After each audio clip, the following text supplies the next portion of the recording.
l'isolation entre les planches de bois, c'était de la fibre de chanvre. Les voiles, les cordes, c'était du chanvre. Les premières sources d'essence, la première Ford qui a été créée, elle roulait à l'essence de chanvre. Henry Ford, il a inventé une Ford qui était à 80% de chanvre. Il y avait du chanvre et de l'acier. C'était les deux seuls matériaux. La carrosserie était en chanvre, les ceintures étaient en chanvre, le tissu était en chanvre, les pneus étaient en chanvre, et il n'y avait que chanvre et acier. Il y a un rachute aussi pendant la... Tout. C'était... Donc, il est arrivé le lobby pétrolier. C'est que le pétrole, c'était exactement la même chose. Les pharmaceutiques. Tu fais exactement la même chose. Et donc, du jour au lendemain. Plein de pelotes, vieilles pelotes, plus c'est de cordage, plus c'est petit tranchant. Et du coup, du jour au lendemain, aux États-Unis, ils ont décidé d'interdire le chanvre. Non, d'abord, ils ont passé une convention qui taxait tous les produits à base de chanvre à 200%. Ce qui a rendu les produits fabriqués à base de chanvre plus chers que les mêmes produits fabriqués avec du pétrole. Mais ils se sont rendus compte qu'en fait, malgré cette taxe, et que les gens payaient 2 fois plus cher leur jean de chanvre ou leur corde ou autre, les gens continuaient à acheter tout ce qui était fabriqué à base de chanvre, parce qu'un pantalon en chanvre, il avait 10 ans, un pantalon en pétrole, 3 mois dans les champs, et le pantalon, il était mort. Donc les gens ont continué, et du coup, ils ont payé en fait des faux experts pour témoigner devant la cour des États-Unis en disant que le chanvre était une plante diabolique, qu'à cause du chanvre, les noirs fumaient du chanvre et après ils allaient violer les blanches dans les clubs de jazz, que les gens commençaient à consommer du chanvre, qu'après ils prenaient de l'héroïne, de la cocaïne, et qu'ils faisaient des braquages. Leur propagande au ciné à l'époque, écoute, tellement les premiers films avant. Et du coup, le chanvre a été interdit dans tous les États-Unis. Enfin là, c'était le cannabis précisément. Non, chanvre industriel. Chanvre industriel. Chanvre industriel, tu peux pas vraiment le fumer. Bah, à l'époque, ils le fumaient. Parce qu'à l'époque, il n'y avait pas de contrôle de THC sur le chanvre industriel. Donc le chanvre industriel qui poussait, il contenait du THC. C'était des variétés, on va dire, endémiques, qui étaient à 5% de THC, 5% de CBD. Et derrière, quand les États-Unis ont gagné la Seconde Guerre mondiale, il y a eu le plan Marshall qui s'est étendu à quasiment tous les pays du monde. Et la première mesure de ce plan-là, ça a été d'interdire la culture de chanvre à tous les pays du monde pour pouvoir imposer leur industrie pétrolière et pharmaceutique. Et du coup, en fait, l'interdiction du chanvre, c'est une pure manipulation idéologique pour favoriser une industrie plutôt qu'une autre. Mais elle n'a aucun fondement scientifique ou juridique.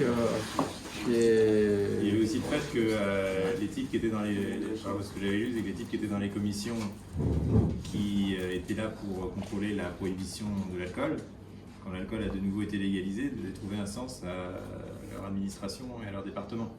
Et donc ils se sont dit, c'est quoi le prochain produit sur la liste?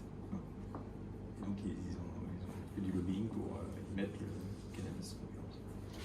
Et donc là, aux États-Unis, il y a 3 ans, ils ont réautorisé le chanvre industriel. Et là, ils sont repartis plein pot. Tu as Levi's qui fait des jeans en chanvre, des chaussures, Nike qui fait des chaussures en chanvre. Et les Américains sont repartis plein pot. Mais sans les limites, ils sont passés de tout à rien. Donc c'est-à-dire qu'ils ne se mettent plus de limites. Alors que nous, on est encore avec nos limites. Et on va perdre même la bataille du chanvre industriel parce que ce qu'ils ont compris aux États-Unis, c'est que la fleur. Les limites sur le chanvre industriel. C'est les taux aussi. Oui, même les taux, ils sont à 0,3 et ils vont passer à 1% aux États-Unis. Et ce qu'ils ont compris, c'est que pour rentabiliser la production industrielle et pour payer les outils industriels qui coûtent cher pour faire des vêtements, pour faire du papier, pour faire autre chose, ils vont utiliser l'argent généré par la vente de la fleur pour payer les outils industriels, pour rentabiliser le chanvre industriel. Et nous, en France, on n'y arrive pas, malgré qu'on a la première production, parce que c'est pas rentable. C'est pas rentable parce qu'on valorise pas la fleur. Et on avait proposé même de dire, vous mettez une taxe sur la vente de fleurs pour financer les outils industriels pour le chanvre industriel. Ça serait une bonne idée, ça, toi. Et même ça, toi, les mecs, ils sont bloqués, ils veulent pas entendre parler, quoi. Enfin bon, tout est fait en dépit du bon sens, quoi. Et on va se faire bouffer par les Américains. Il y avait une proposition de loi européenne pour passer en Europe à 0,3% de THC à la place de 0,2%. Ce qui nous laisserait vraiment une plus grande marge de travail et beaucoup moins de stress sur nos cultures, parce que maintenir le 0,2%, c'est quelque chose qui est très très compliqué.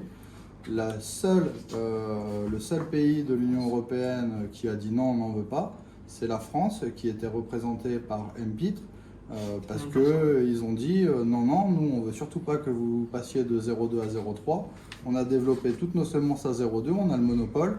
et on veut surtout pas que vous nous cassiez notre monopole avec du 0,3%. Donc on restera à 0,2. Et la France a été la risée de l'Europe sur ce sujet, mais ça a été incroyable. Tous les autres pays ne comprenaient pas c'était quoi le délire français, quoi. C'est quand ça? Il y a 2-3 mois, peut-être un peu plus. Donc c'est plié ça. Non mais alors qu'est-ce qu'on peut c'est quoi le délire français? Parce que ça va quand même passer Le délire français, c'est qu'on a des industriels qui sont en place, qui ont un fort pouvoir, on va dire, de copinage avec les personnes du gouvernement et autres, et qui arrivent, coûte que coûte, à maintenir leur monopole. Et... Tu veux dire que c'est purement politique mais orienté, c'est-à-dire que sous Hollande ou sous Sarkozy, ce serait pas le même discours, c'est ça que tu veux dire? Non mais si on prend, ou alors c'est parce que c'est la présidence. Non, c'est Parce que c'est notre projet! Non, c'est que interchange. Donc c'est pas la personne, d'accord, c'est pas la personne ça fait président. 50 ans qu'ils sont l'interlocuteur. C'est le système, l'interchambre, ça fait 50 ans qu'ils sont l'interlocuteur unique de l'État sur le chambre et qui font office d'experts. Ouais. Donc en fait, si tu veux, la problématique, c'est que tant que nous, on n'a pas une représentativité accrue et qu'on ne se positionne pas comme potentiellement un acteur fiable et indépendant sur la question du chanvre bien-être, on ne sera pas auditionné et on n'aura pas la même écoute qu'Interchambre. Ouais. Sauf donc du coup, l'État sur le chanvre bien-être ou sur le même récréatif, qui c'est qui va auditionner? C'est Interchambre, qui ne veulent pas de chanvre bien-être, qui ne veulent surtout pas de récréatif, parce que leur business c'est du chanvre industriel et qu'ils ont peur que ça vienne parasiter le business du chanvre industriel. Enfin, c'est ce que j'ai expliqué tout à l'heure à Caspar, c'est que personne ne sait que 80% des plastiques dans les voitures françaises c'est du plastique de chanvre. Parce que les mecs ils veulent pas communiquer dessus, des fois que les mecs aillent fumer le tableau de bord de la Xantia ou la 206, toi. Enfin, voilà, c'est ça quoi.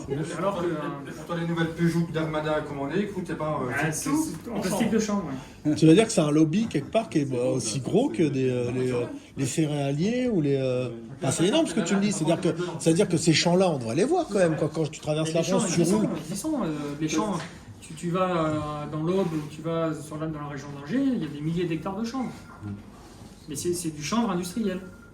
Ouais, mais tu vois, même si j'ai pas la prétention de dire que je bouge beaucoup, mais quand je bouge, je vois plus de champs de blé, de maïs ou de tournesol même que de chanvre. Même de vignes. Les champs de chanvre, ils sont très rarement en bord de route.